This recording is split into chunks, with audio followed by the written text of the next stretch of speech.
Just want to say thank you. Okay, so you've asked me about my experiences with LMSs. I have three major experiences. The first one is being an instructor, whereby I use Desire to Learn to work with my students in the environment. Even in my face-to-face courses, we still use Desire to Learn to input grades. Um, but in time, when I started teaching online, of course, we had the discussion boards, the discussion forum, grade book, announcements, all of the features that Desire to Learn has to offer.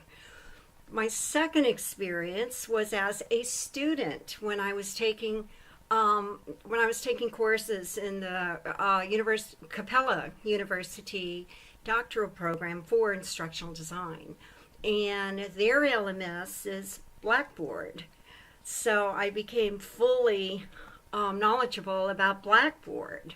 It was almost like I was just stepping up to it's a new step in the evolution of Kara's use of LMSs.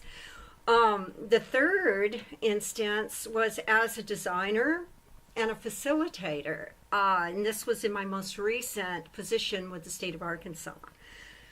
We used Canvas in that role, and it was primarily I was working with the teachers, instructors of the distance ed programs in the adult ed programs to migrate them out of correspondence courses as a form of distance learning into Canvas.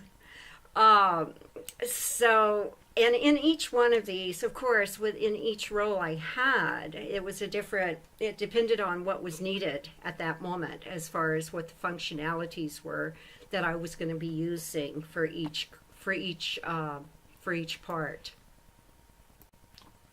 All right, so now you want to know about my experiences with HTML and I'm saying CSS. So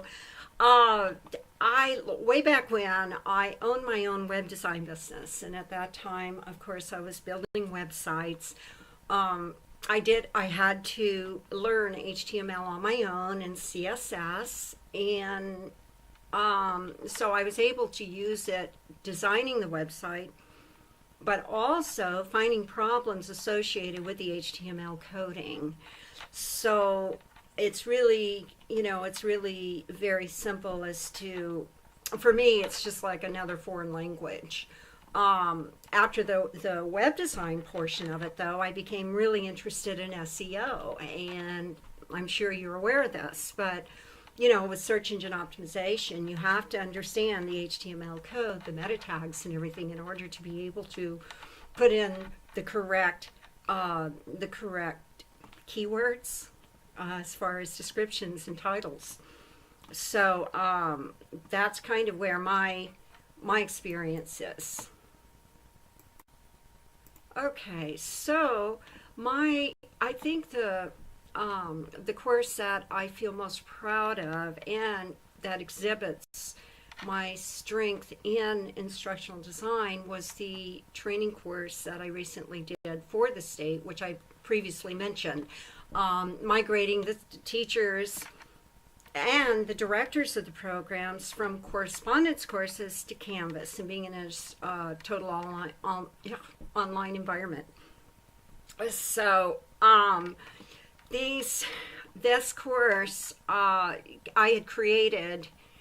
First off, for the first half of the day, we did lectures. I did a lecture on the policies that would need to be followed, to be adhered to, in order for their student count to be counted under federal guidelines. When we finished up with that part of it, we then went into the lab, the computer lab, and started doing some hands-on work with Canvas. And once they felt comfortable enough that day, then they left, and then they started going on their own little adventure of doing a 4-week course from home I was their facilitator. And what they were doing was exploring the discussion forum, the syllabus, the assignments, announcements, even the LOR to help them with their design of the course. Now,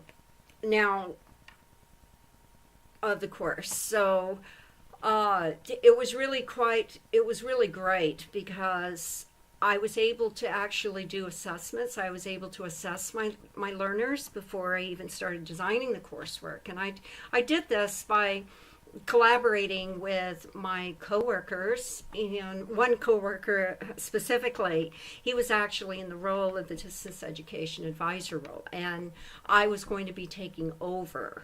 So he was really instrumental in helping me design the course and understanding exactly what the instructors, how they learned, what they were expecting from me. And it just really worked out very, very well. I was very pleased with how it all came about. So you also mentioned about the quality. How did we do this? What was the process? In the state, they don't hold a lot of quality, well, at least in the department I worked with, does not have a lot of quality measures or processes in place. But I did work with this coworker again, and we kept going back and forth with emails. And as soon as I would finish one part, I'd send it over to him to double check. And so after that experience, it was like, wow, we really do need a system in place, that could do the quality checking. And I was so grateful because I was reminded of Quality Matters and their Quality Matters program. And from what I understand, because I was researching it recently, because I wanted to become certified in it, which I plan on doing in January, but I noticed that y'all do participate in Quality Matters, and this was very exciting for me to see. So I'm really hoping that if you decide to hire me, that I would be able to go on and expand on my certification and actually become a master reviewer. So anyway, that's kind of where I'm headed, and I hope I have a chance to speak with you in person. And I just want to thank you again for giving me this opportunity.